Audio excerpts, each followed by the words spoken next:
খোলেন।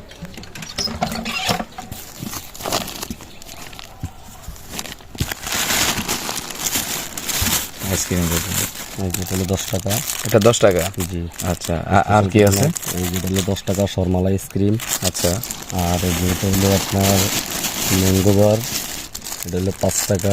আচ্ছা, এই যে 5 টাকা এটা। আমার কয় টাকা? এটা 10 টাকা দিয়েছেন? হ্যাঁ, জি, এটা 10 টাকা দাম। আচ্ছা।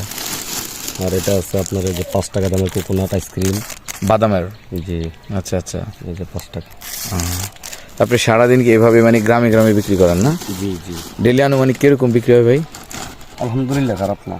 কিরকম একটা আইডিয়া দেন, মানে আপনার 2,000 2,500 টাকা সেল করা যায়। 2-2.5 সেল করা যায়? মাশাআল্লাহ, তো ভালো তো, মাশাআল্লাহ। নিজের মতো করে স্বাধীন, কারো দ্বারস্থ হওয়া লাগে না, নিজের মতো করে ব্যবসা করা যায়। হ্যাঁ, জি। সুন্দর একটা সিস্টেম, মানে রিক্সার ভিতরে বক্সটা নিয়ে। জি জি। আচ্ছা আচ্ছা, সুন্দর, ঠিক আছে।